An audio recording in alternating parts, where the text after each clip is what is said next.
이런 긴 추석 연휴 잘 보내셨어요? 고생 많이 하셨죠? 이게 쉬는 게 보통 일이 아니거든요. 여러분, 긴 시간 동안 쉬시느라 고생 많이 하셨습니다. 예전에 군목으로 섬길 때 이제 저는 연대 목사이니까요. 근데 상급 부대인 사단에 목사님, 또 신부님, 스님 이렇게 계셨습니다. 근데 또 우리 다 그렇잖아요. 나와 다른 사람과 만나서 이야기하는 게 특별한 즐거움과 기쁨이 있지 않습니까? 그래서 제가 법당에 자주 드나들었습니다. 또 이게 너무 자주 드나드는 게 들키면 스파이로 오해받을 수도 있거든요.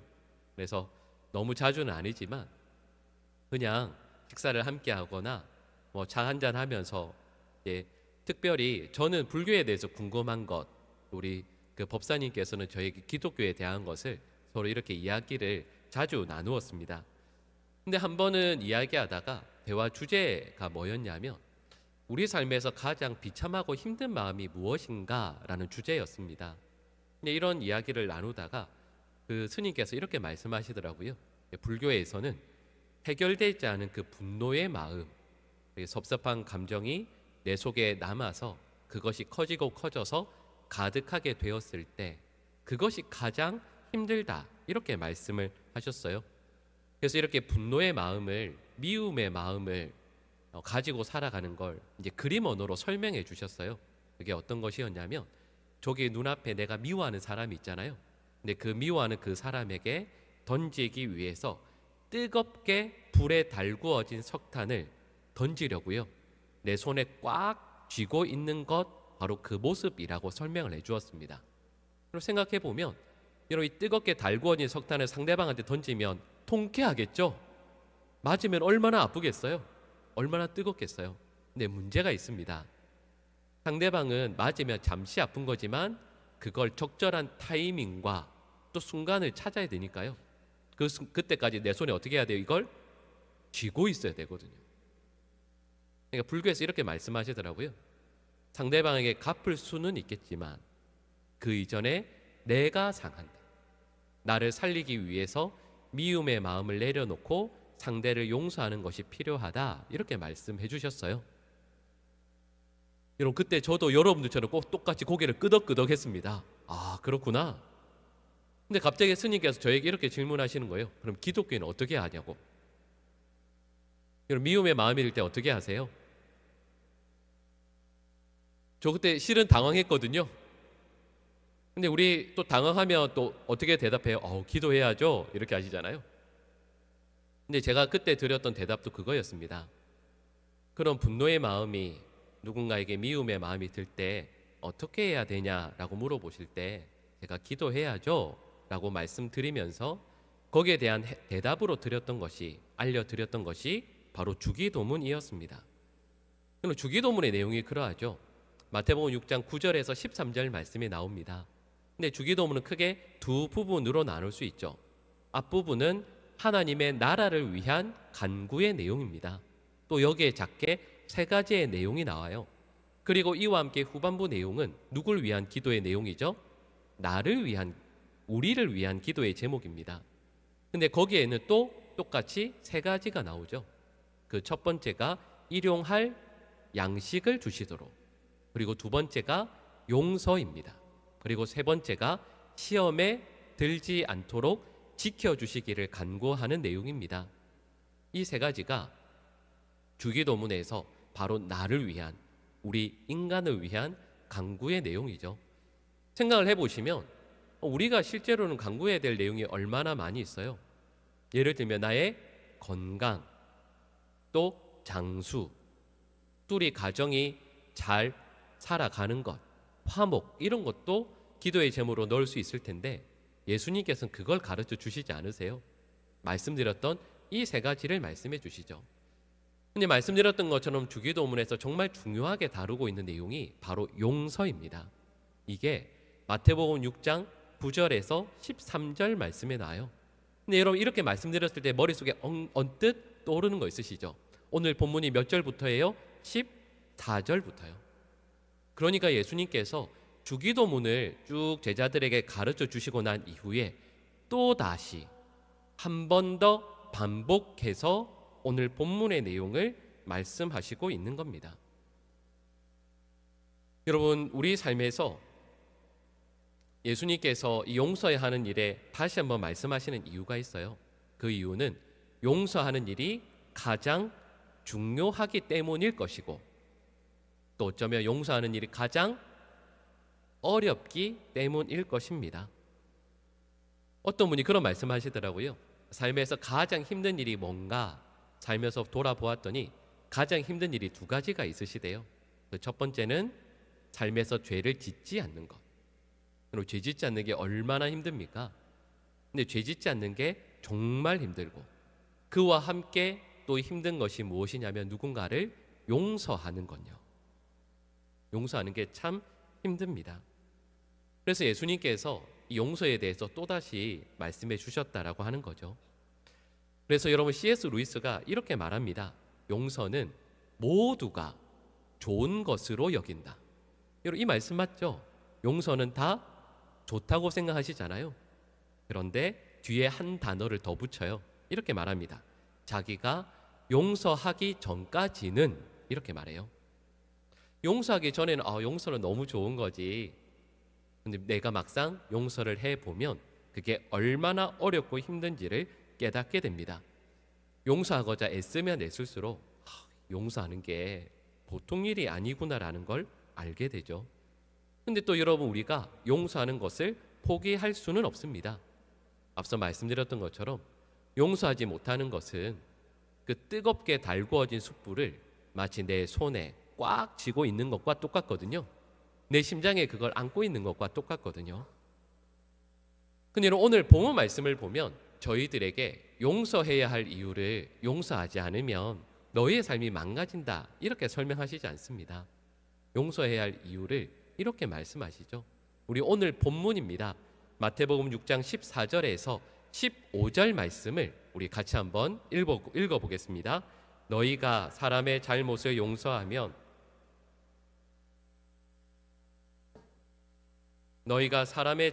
용서하지 아니하면 너희 아버지께서도 너희 잘못을 용서하지 아니하시리라. 아멘. 그러니까 용서해야 된다, 이런 말씀이겠죠. 여러분, 방금 이 말씀 읽으시면서 약간 이상하지 않으세요? 여러분, 이 말씀을 우리 평소에 그냥 늘 읽어가니까 우리가 용서해야 하나님께서 용서해 주시는구나, 용서하지 않으면 용서해 주지 않으시는구나, 이렇게 생각합니다.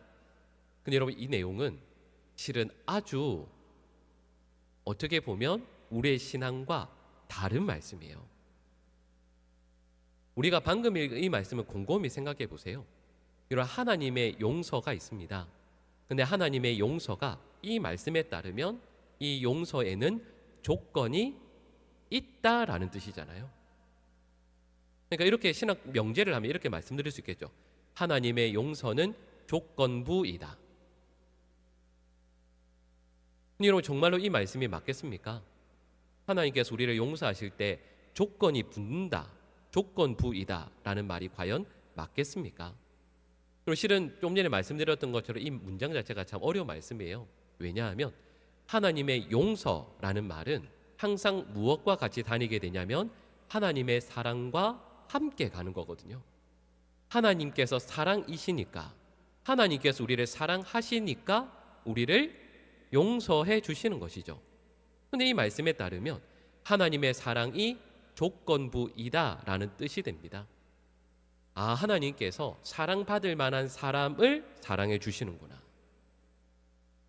죄 짓지 않고 하나님의 마음에 흡족하게 살아가고 하나님께서 보실 때 부족함이 없다라고 생각하는 그를 사랑해 주시는구나 라는 이런 내용이 되거든요.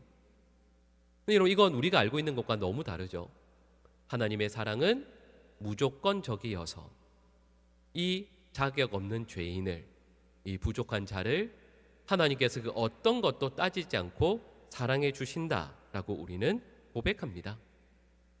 근데 하나님께서 조건 없이 사랑해 주신다는 이 말씀이 실은 하나님께서 어떤 조건도 따지지 않고 용서해 주신다는 말씀과 같은 의미거든요. 신학적으로 또 신앙적으로도 하나님께서는 무조건 용서해 주시고 하나님께서 무조건 사랑해 주신다라고 하는 것이 맞습니다. 여러분, 그러면 우리는 오늘 본문 말씀을 어떻게 이해해야 할까요? 우리가 방금 읽은 본문의 내용은 분명히 우리가 용서해야, 누군가를 용서해야 하나님도 우리를 사랑해 주신다. 하나님의 용서가 마치 우리의 결단, 우리의 판단에 달려 있는 것처럼 말씀하고 있거든요. 오늘 본문 말씀의 내용은 단순히 문자로 적힌 그 정도가 아닙니다. 이 말씀에는 좀 더 깊은 뜻이 담겨져 있죠. 이 말씀의 의도는 이렇게 말씀드릴 수 있습니다. 너희가 용서하면 하나님도 용서하실 것이다. 그 다음에 이어지는 말이 있어야죠. 목적이 뭐죠? 그러니 너희도 반드시 용서하라. 이것이 본문의 의도입니다. 목적이죠. 여러분, 방금 말씀드린 그러니 너희도 용서하라 라는 이 말씀 뒤에 실은 괄호로 해서 하나님의 마음이 담겨져 있습니다. 하나님께서 이들에게 바라고 원하시는 것은 이런 뜻이죠. 그런데 나는 이미 너희를 용서하였다. 나는 이미 너희를 용서했다. 너희에게 무조건적으로 베푸는 그 사랑, 그 은혜로 너희를 이미 용서하였다. 그러니 너희도 그들을 용서할 수 있다라고 하나님께서 말씀해 주시는 거죠. 여러분, 이렇게 말씀을 드렸을 때 하나님께서 우리를 용서해 주셨으니 우리도 용서할 수 있다라는 이 말씀이 왠지 멀게만 느껴집니다. 그렇게 하기 어렵게 느껴지거든요. 여러분, 여기에서 우리가 잊으면 안 되는 것이 있습니다. 우리가 누군가를 용서한다라고 했을 때 이 말에는 좀 더 다른 뜻이 포함되어 있습니다. 우리 마태복음 6장 12절 말씀을 헬라어 원어로 보면 이렇게 나옵니다. 우리의 화면에 나오는 말씀을 같이 읽어보겠습니다. 빚진 자를 탕감하여 준 것 같이 우리의 빚도 탕감하여 주시옵고 아멘. 실은 이 내용이 여러분 가진 성경에 보시면 밑에 주로 해서 나옵니다. 마태복음 6장 12절 말씀에 괄호로 2번 해가지고요, 이 내용이 그 밑에 헬라어 원어로는 바로 이런 것이라고 설명되어져 있어요. 그러니까 이런 뜻이죠. 우리가 생각하는 용서라는 것은 실제로는 무엇입니까? 탕감입니다. 빚을 탕감해 주는 것을 의미하죠. 그러니까 이런 뜻입니다. 누군가가 나에게 마음에 큰 상처를 줘요. 아픔을 줍니다. 그가 나를 괴롭게 했습니다. 근데 이건, 그 잘못은 성경적인 용어로 말하자면 그가 나에게 빚을 진 것입니다. 그럼 빚을 졌으니까 우리는 어떤 권리가 있죠? 그에게서 그 빚을 받아낼 수 있는 권리가 있습니다. 이걸 또 다른 의미로 이야기하면 그가 나에게 아픔을 주었다면 받은 그 아픔을 그에게 그대로 되돌려 줄 수 있는 권리가 있는 거죠. 그가 나에게 모욕을 주었다면 나도 똑같이 그에게 모욕을 줄 수 있는 권리가 있습니다. 그가 나에게 비난했다면 나도 똑같이 비난할 권리가 있는 것이죠. 근데 성경은 이렇게 말씀하는 겁니다. 그 똑같이 있는 그 권리를 내가 행사하지 않고 내려놓는 것, 그래서 그를 비난하거나 그에게 아픔을 되돌려 주지 않는 것, 이것이 바로 용서라고 말씀하는 거죠. 그래서 예수님께서 실은 이 내용을 오늘 본문이 마태복음 6장에서 설명하신 이후에 마태복음 18장을 보면 다시 한번 설명해 주십니다. 마태복음 18장 21절 말씀을 이하를 보면 베드로가 예수님께 질문을 해요. 예수님, 몇 번이나 형제의 죄를 용서해 줘야 되겠습니까? 그때 예수님께서 몇 번을 말씀하시죠? 네, 7번을 70번씩이라도 용서해 주라. 여러분, 어떤 분들은 이 내용을 문자 그대로 해서요, 7 곱하기 70 하면 몇 번입니까? 490번. 너는 491번째 죽을 것이다, 이런 뜻이겠습니까? 490번까지 이를 악물고 참다가 491번째에 모든 원한을 한 번에 갚으라는 뜻은 분명히 아닐 겁니다. 무슨 뜻일까요? 용서의 사람이 되라, 이런 뜻입니다. 그러면서 예수님께서 비유를 이렇게 들어서 말씀하시죠. 한 종이 임금에게 1만 달란트의 빚을 집니다. 우리 이런 내용 나오면 1만 달란트가 얼마인지가 너무 궁금하죠. 참 이상하게도. 근데 실은 2000년 전과 지금의 경제 규모가 다르기 때문에 1만 달란트의 그 가치를 지금 정확히 환산하기는 어렵습니다. 근데 학자들은 보통 이렇게 이야기해요. 1만 달란트를 적게는 최소 6조, 그리고 많게는 250조 원 이상으로 말합니다. 여러분, 이 말은 개인이 갚을 수 없는 돈을 의미합니다. 그리고 여기에서 성경은 정확히 이렇게 말씀하는 거죠. 이 1만 달란트는 사람이 도저히 갚을 수 없는 죄의 빚을 의미합니다. 그럼 이걸 어떻게 임금에게, 주인에게 갚겠어요? 근데 그 임금이 엎드려서 우는 그를 용서해 달라고 불쌍히 우는 그를 불쌍히 여겨서 보내줍니다. 그리고 탕감해 주죠. 근데 그가 나오면서 자기에게 빚진 100데나리온 빚진 동료를 만나게 됩니다. 어떻게 하죠? 그의 목을 잡습니다. 목을 잡고 흔들어 대고는 그를 협박하죠. 지금 당장 100데나리온을 갚지 않으면 너 가만두지 않겠다. 그가 갚지 못했을 때 그를 던져서 옥에 가두어 버립니다. 그게 예수님의 말씀이죠. 여기에서 우리가 알 수 있는 것이 있습니다. 여러분, 여기 예배하고 있는 우리 모두 다요, 한 분의 예외도 없이 누군가가 끼친 손해를 받은 경험이 있습니다. 근데 그 모든 것들의 가치는 성경에 의하면 100데나리온에 불과합니다. 저와 여러분들이 누구에게 어떤 어려움과 피해를 받았다 하더라도 그건 환산하자면 100데나리온의 가치를 지닙니다. 그런데요, 저와 여러분들은 또한 하나님 아버지로부터 죄 용서를 받았습니다. 그 가치는 얼마이죠? 비교할 수도 없는 1만 달란트라고 말씀하는 거죠. 비교가 불가능합니다. 근데 성경은 저에게 이렇게 말씀합니다. 그런데 우리가요, 100데나리온 빚진 자의 그 빚을 탕감해 주는 걸 못해요. 그게 너무 아까워서, 그게 내 마음에 너무 무거운 게 돼서 그 100데나리온의 빚을 탕감해 주지 못합니다. 근데 성경은 저에게 이렇게 말씀하는 거죠. C.S. 루이스가 이렇게 말했습니다. 그리스도인이 된다는 것은 용서할 수 없는 죄를 용서하는 것을 말한다. 하나님이 우리의 용서받을 수 없는 죄를 다하셨기 때문이다. 이렇게 말하거든요. 이 문장을 다시 한번 잘 생각해 보세요. 그리스도인이 된다는 것은 용서할 수 없는 죄를 용서하는 것. 근데 실은 그리스도인이 된다라고 했을 때 용서할 수 없는 그 죄는요, 1만 달란트가 아닙니다. 누군가가 나에게 지었던 그 죄를 굳이 환산하자면 앞서 말씀드린 것처럼 100데나리온에 불과합니다. 근데 그리스도인이 된다라는 것은 그 100데나리온의 죄를 용서해 주는 것. 왜? 하나님께서 우리의 용서받을 수 없는 1만 달란트의 죄를 용서해 주셨기 때문이죠. 예수님께서 이 비유를 말씀하시면서 결론을 이렇게 말씀하십니다. 우리 마태복음 18장 35절 말씀을 우리 같이 읽어보겠습니다. 너희가 각각 마음으로부터 너희에게 이와 같이 하시리라. 아멘. 앞서 말씀드렸던 것처럼 이 말씀은 조건적인 용서를 의미하는 것이 아닙니다. 이 말씀의 의미는 이런 것이죠.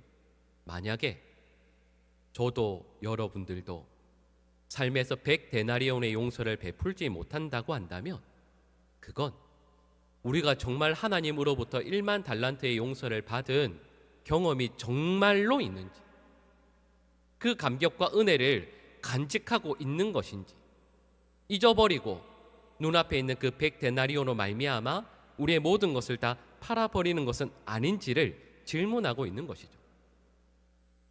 이 성경에서 말씀하고 있는 용서라는 것은 동전의 양면과 같습니다. 한쪽 면을 보면 하나님으로부터 받은 용서가 있어요. 그런데 그 뒷면을 보면 저와 여러분들이 누군가를 반드시 용서해야 한다라는 것이 거기에 써져 있는 겁니다. 내가 용서한다라는 것이 내가 용서받은 사람이라는 증거라는 것이죠. 여러분, 우리가 어떻게 용서할 수 있을까라고 했을 때 실은 누군가를 용서할 수 있는 방법을 여러 가지 찾을 수 있습니다. 앞서 제가 처음 말씀드렸던 것처럼 한 스님이 저에게 말씀해 주셨던 것처럼 용서하지 않으면 맞아요. 우리의 삶이 망가지죠. 그 사람은 신경도 안 쓸 텐데 용서하지 못하는 나의 삶이 망가지니까 나의 마음을, 나의 영혼을 지키기 위해서 용서하는 것이 맞습니다. 이것도 말할 수 있겠죠. 그리고 심리학을 전공하신 여러 심리학자들의 책을 이렇게 살펴보면서 공통적으로 이야기하는 한 가지 방법이 있었어요. 그게 뭐냐면 이렇게 하는 겁니다. 상처를 준 그 사람의 입장에서 생각해 보는 거죠. 이런 그 상처를 우리 마음에 깊이 담아두면 그 상처가 썩고 골마서 나의 영혼을 병들게 할 텐데 좀 마음이 너무 괴로워도 그 순간을 떠올려 보는 겁니다. 그 상황을 그대로 나의 마음에 재현해 보는 거죠. 그 상황이 어떠했는지, 근데 그때 그 사람이 나를 어떤 표정과 어떤 말로 아프게 했는지를 떠올려 보는 겁니다. 그리고 나서 이렇게 하는 거죠. 혹시 이 사람이 그날 이 표정을 지을 수밖에 없었던, 이런 말을 할 수밖에 없었던 일이 있었던 것 아닐까? 혹시 그 집에 아이가 많이 아팠던 것 아닐까? 혹시 남편과 크게 다투어서 마음이 너무 낙담되는데 바로 그 순간 나를 만나서 그 마음을 나에게 쏟아버린 것은 아닐까? 혹시 이분이 어릴 때부터 자랄 때 가정 형편이 어려워서 예의 바르게 이야기하는 것, 누군가의 형편을 고려하고 이야기하는 것을 배우지 못해서 그런 것은 아닌가?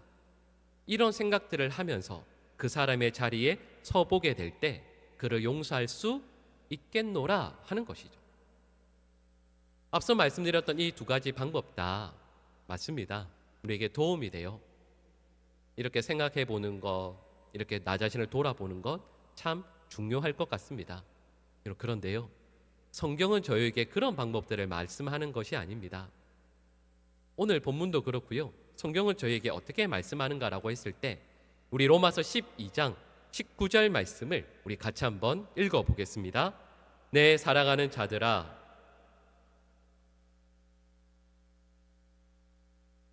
기록되었으되 원수 갚는 것이 내게 있으니 내가 갚으리라고 주께서 말씀하시니라. 아멘. 이 말씀의 의미는 이런 거죠. 이런 누군가가 나에게 마음에 큰 상처를 줬습니다. 어떻게 하고 싶으세요? 그대로 갚아주고 싶습니다. 실은 이 말도 틀린 말이죠. 누가 그대로 갚아주고 싶어요? 위자료까지 더해서 갚아주고 싶습니다. 그리고 위자료는 10% 20% 아니죠. 50% 100% 더해서 그 사람에게 그대로 갚아주고 싶습니다. 여러분, 이게 우리의 솔직한 마음이죠. 네, 방금 읽은 로마서 12장 19절 말씀은 저에게 이렇게 말씀합니다. 너희가 친히 원수를 갚지 말라. 그것 하나님께 맡기라. 왜냐하면 정의를 이루시는 것은 네가 아니라 하나님이시다. 네가 훨씬 더한 것을 거기에 갚아서 안 갚으려고 하는데 아니다. 내게 있다고 생각하는 그 복수의 원리, 복수의 권리를 거두고 하나님께 온전히 맡겨드리라. 지금 너의 손에 들고 있는 정의와 자비의 저울을 어느 쪽으로 맞출지 네가 고려하고 있는 그 저울을 하나님께 온전히 맡겨드리라. 이렇게 말씀하고 있는 거죠. 그리고 오늘 본문 말씀들을 연결해서 보면 이렇게 말씀드릴 수 있습니다. 여러분, 용서는 내 마음의 넉넉함과 나 자신의 유익함과 그리고 좀 더 나은 미래를 위한 삶이 아닙니다. 그런 선택이 아니에요. 용서는 믿음의 행위입니다. 믿음의 결단입니다. 여러분, 다시 한번 생각해 보십시오. 지금까지 읽었던, 저희가 살펴보았던 말씀들을 쭉 돌이켜보면 이렇게 말씀하죠. 하나님을 믿지 않고서는 결코 용서할 수 없습니다. 하나님을 온전히 신뢰해야만 나를 그렇게 아프게 했던 그를 용서할 수 있습니다. 여러분, 그래서요, 주기도문의 내용을 다시 한번 떠올려 보십시오. 이렇게 하죠. 우리가 우리에게 죄 지은 자를 사하여 준 것 같이라는 말씀이 나오잖아요. 이 말씀을 쓸 수 있는 근거는 하나님께서 우리를 용서해 주신다라는 믿음을 가질 때에만 가능합니다. 하나님께서 하시는 것처럼 용서하라. 이 말씀도요, 하나님을 온전히 믿을 때에만 가능합니다. 그리고 우리가 믿는 그 하나님께서 우리를 그냥 놔두시는 것이 아니라 하나님을 닮은 존재로 지금도 우리를 부르시고 초대하심을 믿을 때에 가능한 것이죠. 오늘 본문은 하나님께 받는 용서를 내가 베푸는 용서와 명백히 하나로 묶어버리십니다. 우리가 사는 세상이 그렇거든요. 우리가 사는 세상은 비은혜의 원리로 돌아갑니다. 여기에서 살아남기 위해서 우리가 어떻게 해야 되는지를 우리도 잘 알고 있습니다. 근데 우리 주님께서는 저희에게 비은혜의 원리로 돌아가는 세상에서 은혜의 원리로, 그리고 용서의 원리로 살도록 우리를 부르시고 초대하십니다. 여러분, 그 주님의 초대에 응해서 살아가기 위해서 반드시 필요한 것이 있습니다. 말씀드렸던 하나님을 향한 온전한 믿음과 신뢰입니다. 하나님을 믿지 않고서는 결코 은혜의 원리로 살아갈 수 없고요, 또 누군가를 용서할 수도 없습니다.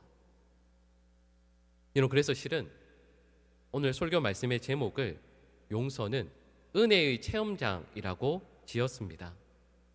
용서하면 할수록 우리에게 은혜를 베풀어 주시는 그 하나님을 경험하게 될 것이고, 그 하나님을 닮아가게 될 것이고, 하나님의 자녀다워질 것이기 때문입니다. 여러분, 저희들 모두가 이렇게 신앙생활을 훌륭하게 잘하고 있는 것 같지만 지금도 혹시 마음에 용서하지 못하는 그 누군가가 있고 나의 마음에서 도저히 놓아줄 수 없는 그가 있다고 한다면 이 순간 우리는 다시 한번 점검해야 돼요. 이 말씀을 주시는 하나님을 우리는 온전히 신뢰하고 있는가? 그 하나님께서 우리에게 베풀어 주시는 진정한 은혜와 용서를 내가 온전히 체험하고 있지 못하는 것 아닌가? 그럼 우리들의 삶을 통해서 하나님을 진정으로 신뢰하고 하나님께서 베풀어 주신 은혜를 놀랍도록 경험해서요, 우리 곁에 있는 누군가를 기꺼이 용서해 줄 수 있는 그 용서의 은혜가 가득한 우리 보강중앙교회가 될 수 있기를 간절히 축복합니다. 기도하겠습니다.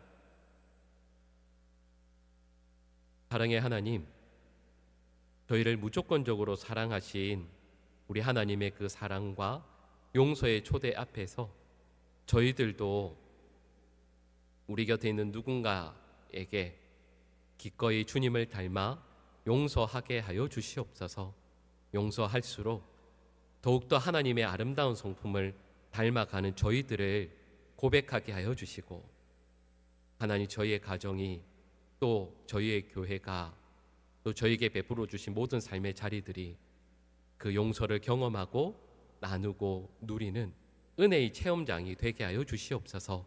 예수님의 이름으로 기도합니다. 아멘.